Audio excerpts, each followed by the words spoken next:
Yan, magandang araw mga kabayan. Nandito tayo sa may Barangay San Pedro, Florida Blanca, no? Kung saan po ay nag-live po tayo para sa CLTV 36, no? Doon kung saan po doon sa isang bata na natagpuan, no? Na nawawala noong May 21, no? Opo. May 21 na nawawala. At kaninang umaga lang po natagpuan, no?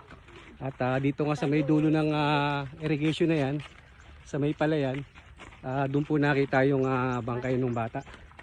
At yun nga sabi, no, sabi dito ng mga nakausap natin kanina, no, sa in-interview natin, maging sa tatay, sinundown daw yung tatay, no, sa kanyang paglabas at namali ng direksyon yung bata. Sa halip na kumanan, kumaliwa. At dito nga napunta rito sa may bahaging ito at pinaniniwalaan na nalaglag o nahulog.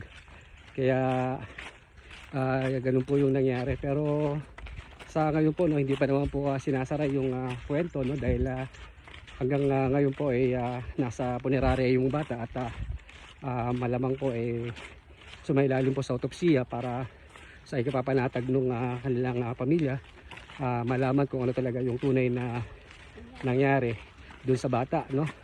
At yun nga po, kasalukuyan, no, yung pamilya siyempre nakikidalamhati po tayo dahil sa nangyari nga doon kay JJ.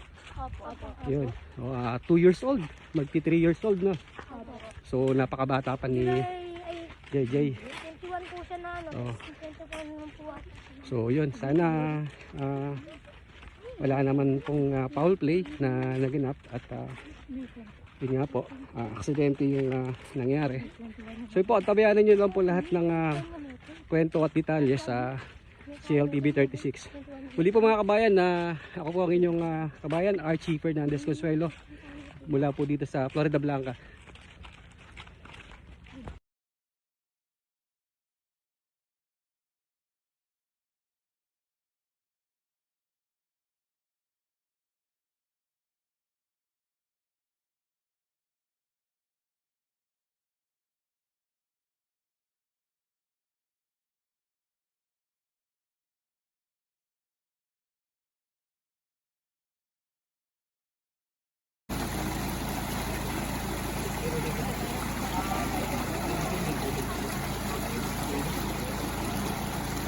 Tsaka may inintay pa naman daw si Consyal.